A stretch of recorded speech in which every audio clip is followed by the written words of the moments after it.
Саламатсыңарбы балдар? Кутмандуу күнүңөр менен. Математика сабагыбызды баштайбыз. Силер менен математика сабагынын мугалими Бектурсунова Перизат.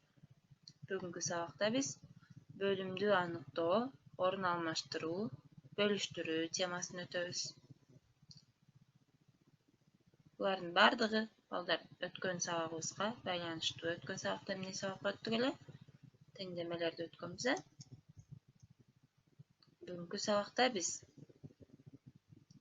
берилген маселелерди шарттарына жараша анализдеп, теңдеме түзгөндү үйрөнөбүз жана аларды чыгарабыз.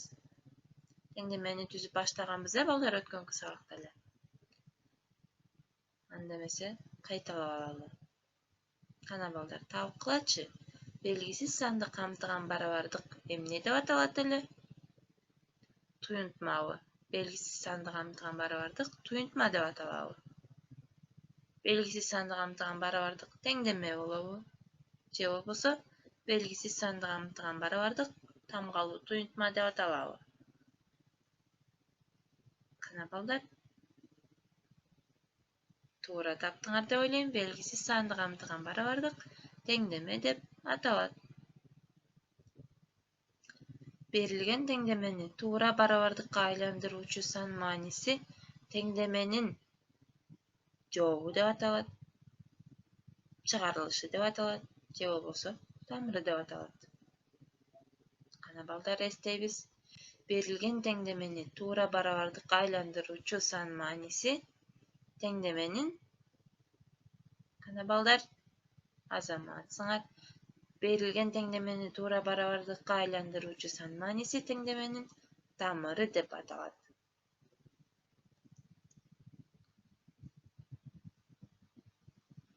Анда эмесе маселеге көңүл бөлөлү. Карлсон балакайга 3-чү жолу барып, биринчи барганга караганда 3 момпосуйга көп жеген. Экинчи жолу барганда биринчиге караганда 2 эсе көп жеген. Карлсон 3 жолу барганда бардыгы болуп биригип 19 момпосуй жеген болсо, ал экинчи жолу барганда канча момпосуй жеген дейт. Демек, маселенин шартын алгач жакшылап түшүнүп алуубуз керек. Андан соң теңдеме түзөбүз. Демек, маселенин шартынан экинчи жана 3-чү жолу жеген момпосуйлардын саны биринчи жолу барганда жеген момпосуйлардын саны менен аныкталып аткан үчүн биринчи жолу жеген момпосуйдун санын x деп белгилейбиз. Анда экинчи жолу барганда жеген момпосуйлардын саны 2x болот. Ал эми 3-чү жолу барганда биринчиге караганда 3 момпосуйга көп деген үчүн x кошулган 3 болот. Демек, белгилөөлөрдү киргизип алдык. Анда теңдемебиз x кошулган 2x кошулган x плюс 3 барабар 19 теңдемесине ээ болобуз. Бул жерден кашаларды ачып, окшош мүчөлөрдү топтойбуз. 4x барабар 16 теңдемеси келип чыгат. Бул жерден барабардыктын оң жана сол жактарын тең 4кө бөлсөк, x барабар 4 теңдемеси келип чыгат. Демек, 4 бул жерде бизде биринчи жолу барганда жеген момпосуйлардын саны. Ал эми экинчи жолу 4 көбөйтүлгөн 2 десек, 8 момпосуй жептир. Ал эми 3-чүсүндө 7 момпосуй жептир. Демек, 4-кө 8-ти кошсок 12, 12-ге 7-ни кошсок 19. Демек, бардыгы биригип 19 момпосуй жеген экен. Туура чыгардыкпы балдар? Азаматсыңар. Бардыгыбыз 4 жана 5 деген бааларды алып жатабыз.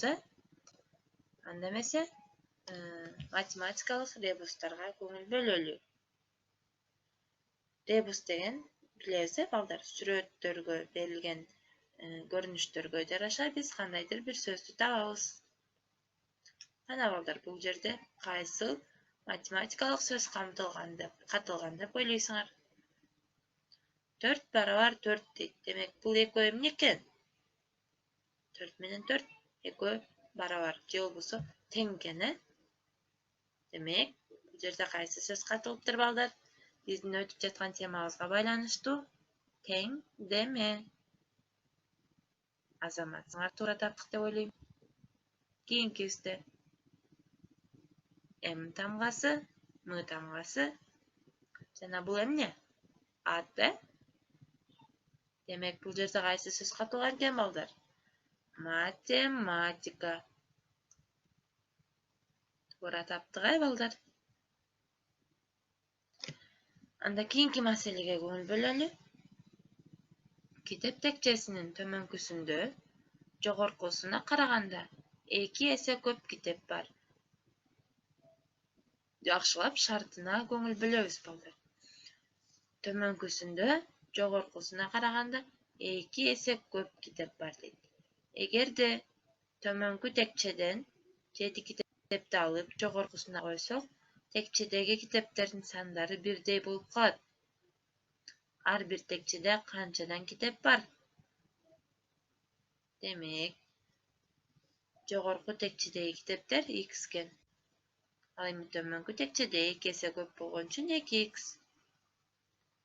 Төмөнкүсүнөн 7 китепти алып дейт. Демек, 2x'тин 7-ни кемитип, жогоркусуна койсок дейт, x'ке 7-ни кошобуз экен. Анда экөө бирдей болуп калат дейт. Демек, теңдемебиз кандай болот, балдар? Китептердин санын которуштургандан кийин барабар болуп калган үчүн x кошулган 7 барабар 2x кемитилген 7. Бул жерден 2x кемитилген x барабар 7 кошулган 7 деген теңдемеге ээ болобуз. Демек, көрүп тургандай эле 2x'тен x'ти кемитсек 1x калат, 7-ге 7-ни кошсок 14. Демек, x барабар 14 бул жогорку текчедеги китептердин саны. 2 көбөйтүлгөн 14. Демек, 28 бул төмөнкү текчедеги китептердин саны.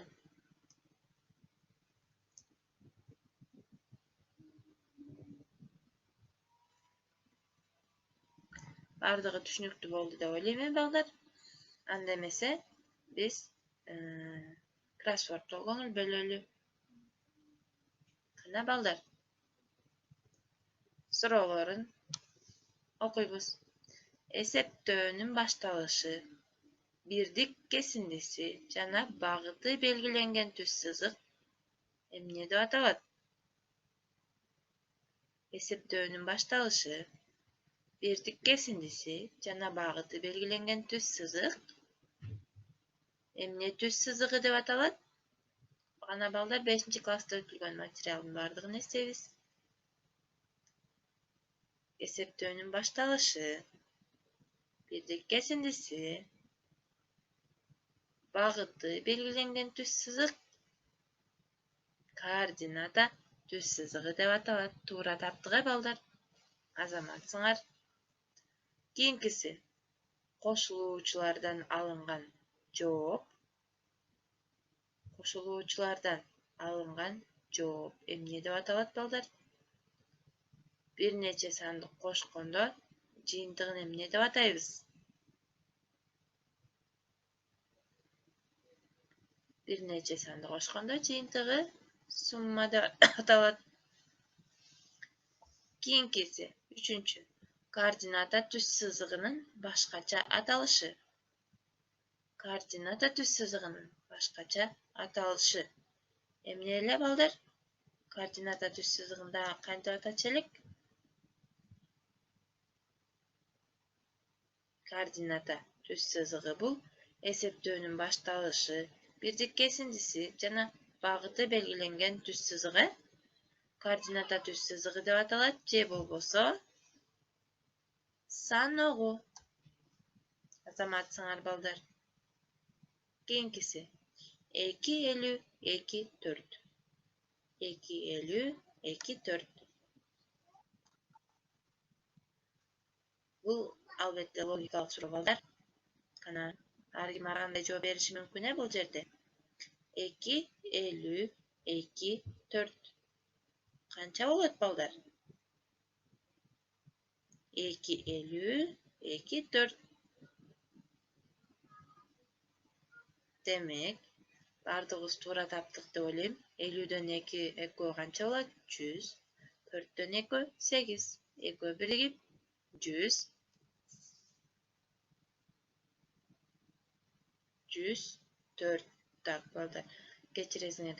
Toora emes jazypyn men. 2 boluş gerek gene. Teknikal kataçylyk ketdi. Anda akırkı surowuz sandardan, tamgalardan, kaşalardan jana alar menen bolgon amaldardan emne tüzülöt. Sandardan, tamgalardan, kaşalardan jana alar menen bolgon amaldardan emne tüzülöt. Biz emne çıgarabız matematikada? Sandardan, tamgalardan, kaşalardan jana alar menen bolgon amaldardan tuýunma düzülöt balдар. Tuura tapdyk dep oýlaýym, azamatsyňar. Anda mese balдар, teňdemeni ötjetazy anyktamasyny gaýtalap ötöýli çygana balдар. Teňdeme degen emneli? Belgisiz sandy özüne kamtygan barabardyk teňdeme dep atalat. Gaýtalaýbys. Belgisiz sandy özüne kamtygan barabardyk teňdeme dep atalat. Al emi balдар, teňdemenin tamyry degen emneli? Teňdemenin tamyry bu berilgen barabardykdy tuura barabardyk, berilgen teňdemeni tuura barabardykka aýlandyruvçy san manisi, belgisizden san manisi berilgen teňdemenin tamyry dep atalat. Bardygyny esledik dep oýlaýym. Anda mese balдар, bugünkü sabakka köňül burganyňarga çoň rahmat. Salamatda galgyla. Üýden balдар bardygyn gaýtalap anyktamalарын jatdaýbys. Jana sizlerge üýgö tapşyrma.